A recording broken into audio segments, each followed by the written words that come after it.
కేంద్ర రాష్ట్ర సంక్షేమాలను ప్రజల్లోకి తీసుకెళ్లడమే తమ ప్రథమ కర్తవ్యమని Andhra Pradesh Bharatiya Janata party new chief Madhav స్పష్టం చేశారు.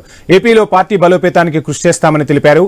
పార్టీ కార్యకలాపాలను అభిమానులు విస్తృతం చేయడంలో దోహదపడతారంటున్న మాధవ్తో మా ప్రతినిధి హరీష్ ఫేస్ టు ఫేస్.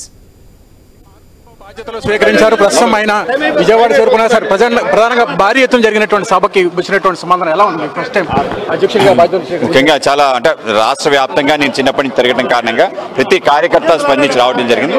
ఇది మా అదృష్టంగా భావిస్తున్నాను. ఆ విధంగా మేము ముందుకెళ్లాలని ప్రయత్నం చేస్తాం. రాబోయే రోజుల్లో ప్రధానమైనటువంటి టార్గెట్ ఫస్ట్ ప్రెసిడెంట్ అయిన ముఖ్యంగా ఆయన ఏవైతే కేంద్ర పార్టీ చేస్తున్న పనులు ఉన్నాయో అవన్నీ కూడా తీసుకెళ్ళడానికి పెద్ద ఎత్తున ఏదైతే రీఆర్గనైజేషన్ బిల్ సంబంధించిన యాక్టివిటీస్ ఉన్నాయి. వాటితో పాటు ఈ రాష్ట్రంలో అనేక ప్రాజెక్ట్స్ కూడా ముందుకు తీసుకురావడానికి ప్రయత్నం చేస్తాం. ఆ విధంగా గడప గడపకి కేంద్ర రాష్ట్ర ప్రభుత్వాలు చేసిన పనులు